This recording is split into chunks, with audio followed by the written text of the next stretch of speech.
At first glance, the world of My Hero Academia seems pretty dope. Everybody running around with wacky powers, and there's even an entire school system built around making you better at using your wacky powers. But when you look a little deeper, things start to get grim. Today, we're going to dive into the world of My Hero and show you why Hero Society is kind of fucked up.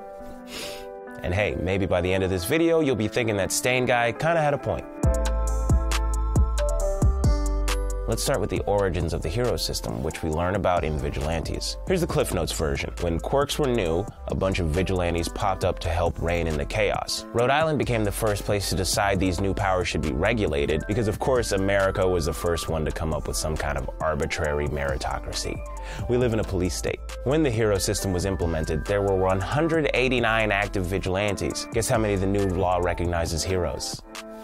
7. Our vigilante senpai Makoto states, the true goal of the licensing system was not to endorse heroes, but to define what constitutes a villain. To divide those using their quirks into heroes and villains, and to put limitations on the latter. Just one part of the plan to regulate quirks on a societal level. So this concern over public safety led to a who watches the watchers situation. Now there's a lot to unpack here. The biggest takeaway from the licensing system is that anyone who uses their quirk in public who's not a pro-hero is legally classified as a villain, no matter what.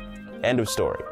And that seems fucked up. This means that vigilantes are villains from a legal standpoint, something the spin-off reminds you of constantly. Despite them routinely doing work for the public good, they regularly deal with amateurish villains and low-stakes tasks that the pros either don't have time for or feel are beneath them. The vigilantes are, you guessed it, undocumented immigrants. In short, the vigilantes are a very necessary part of the society. Is it really okay to have a society where a little girl's dog gets killed because big-time heroes couldn't be bothered to deal with a smaller situation? If you answered yes, hey man, what the fuck is your problem? Of course, it's more complicated than that. Take some of Police Chief Tsurugame's choice words to Midoriya and company after the Stain fight. When superpowers were still becoming the norm, the police made sure quirks were not used as weapons. For an individual's use of force and power that can easily kill others to be accepted officially is thanks to early heroes who followed the ethics and rules of the profession. When you put it that way, strict quirk regulation that favors pros makes total sense. I think it's bullshit respectability politics, but okay, I can see why someone would see it that way at first glance. It's just a little more complicated than that. Todoroki points out that people would have died if students hadn't intervened in the Stain fight. The chief retorts, are you saying that as long as it turned out all right, it's okay to bend the rules? And a hush falls over the room, because the answer is yes. He bends the rules so that Midoriya, Ida, and Todoroki don't get punished for using their quirks unlicensed. He even refers to their good judgment and achievements during the fight. He entirely undermines his own argument, pretty much proving the system is flawed. His concern for restricting violence is the root of what proves to be a very basic but very powerful law. In the very first pages of Vigilantes, Koichi is cruising down the street using his quirk when he's apprehended by a police officer. Koichi gets off with a slap on the wrist, but he calls the cop a stickler. Now, does that mean cops let public quirk use slide all the time? Or does everyone just realize this is an insane law that's impossible to enforce, like jaywalking? I'll give you an example. Just look at Hagakure.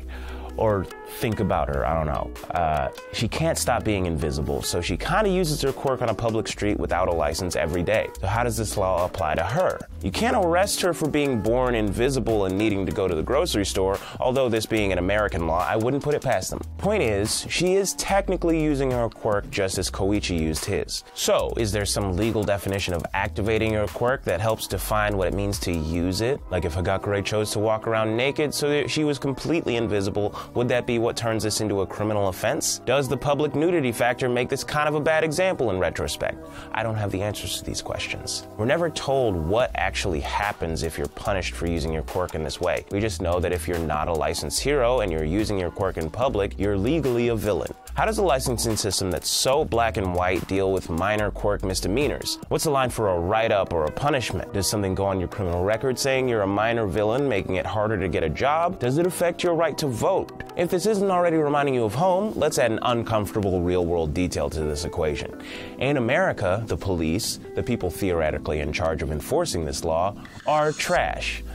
What happens in cases of minor civilian quirk usage here? It's pretty easy to imagine cops reacting differently to civilians who look differently even if they have similar quirks. Police state. That kind of profiling is pretty much par for the course in the US, so obviously it'll spill over into hero society where the stakes are even higher. One could argue that the heroes and the police monitor each other. If one isn't representing the interests of the citizens, the other could step in, but the police and pro-heroes usually work together, and as we'll discuss soon, many top heroes come from privileged backgrounds, so if anything, the watching the watchers thing seems like the perfect job for vigilantes, people whose very existence is criminalized through pretty arbitrary application of an already questionable law. This might be an interesting time to ponder the place of guns in hero society. You know, just another fun, light topic. During the summer camp raid, Deku and Tetsu expressed surprise and even disgust that one of the villains, Mustard, brought a gun to the fight. But guns are a pretty rare sight in real-world Japan, with typically fewer than 10 gun deaths a year. So the young hero's disgust may well be more of a reflection of Japanese culture than hero society culture. But obviously an American hero society would be different. It's not hard to imagine gun sales going up in America as people with weak or non-existent quirks scramble to even the score. After all, 67% of American gun owners say they have one for protection, although I will say, maybe just watch X-Men before you make that call and waste a bunch of money on regular bullets.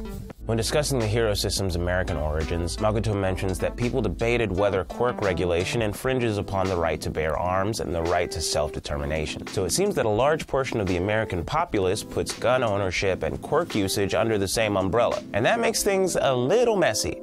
People love to talk Second Amendment, but I feel like not enough attention is given to our constitutional right to not bear arms. You can choose to own a gun. You cannot choose if you were born with a quirk that acts like a gun, but you can choose how you use that quirk. But of course, the American criminal justice system probably doesn't see it that way, and thus we have this debate all the way into oblivion. That being said, let's shift the conversation to class. As we thought about hero society, one disturbing question popped up. Are class lines in hero society being drawn based solely on the strength of your quirk? Your knee-jerk reaction might be to say that there's no evidence for that. But shut up. Just look at who got in by recommendation in Class 1A. Don't get me wrong, Todoroki and Yaoyorozu are two of my favorite characters, but Todoroki is the son of the number 2 hero and Momo is from a whole hero family, and both of them are super rich, and suddenly the recommendation system feels like institutionalized nepotism. You know, like college. So there is often a connection between strong quirks and wealth, pretty much exactly the way that there is in the real world. We find out in the very first episode that children get one of their parents' quirks or some manifestation of the two. So if you're from a family with strong quirks, you'll probably end up with a strong quirk yourself. And if the Todoroki and Yaoyorozu families are any indication, heroes with strong quirks seem to make pretty good money. Even if they're just public servants, they can get sponsorships and commercials and stuff. And believe me when I say commercials can pay pretty well. But there's another question here that's been bothering me for a while. How much does it cost to attend UA? Now, UA is pretty clearly a private school.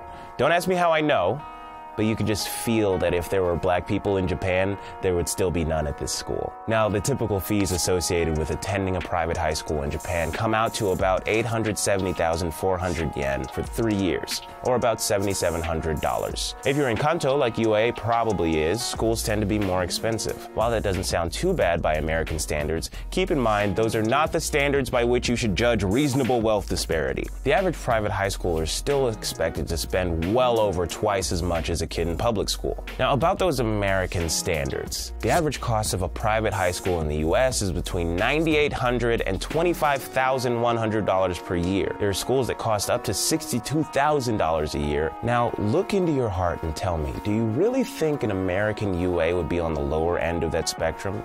Of course not.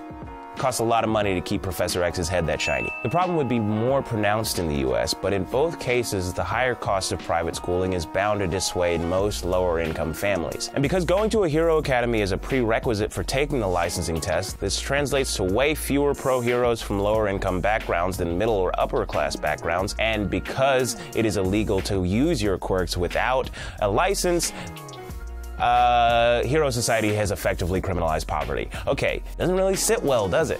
The fact that Deku explicitly points out that Lunch Rush serves gourmet food kind of feels gross now, huh? However, when Yaoyorozu invites everyone to come to her house to study, Kaminari says it's like she casually slapped me with the difference in how we were born. So it's not like everyone going to UA is rich. We don't know what UA's scholarship program looks like, so maybe there's a lot of aid available for students like Kaminari. But of course, there are other ways to widen the ability gap. Remember, quirks are passed directly from the parents. Our man Todoroki's father, Endeavor, forced his mother into a quirk marriage so that he could breed the hero who would top All Might. Breed is absolutely the correct word, and forced marriage is Todoroki's own phrasing. That's super f***ed up, right?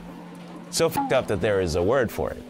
That word being eugenics. Quirk marriages follow that exact definition: controlled selective breeding of humans to improve genetic composition. Eugenics. It's what's for horses. The way Todoroki talks about it, quirk marriages seem socially frowned upon, but have been happening since the second generation of heroes. They're not illegal because mandating who can marry who would be morally sticky too, but you know. So, Hero Society tacitly condones eugenics, which then results in powerful heroes or villains that have a huge impact on civilian populations. And I'm sure you can see how this could be taken to even darker extremes. What if a country or organization decided to make an army of super soldiers this way?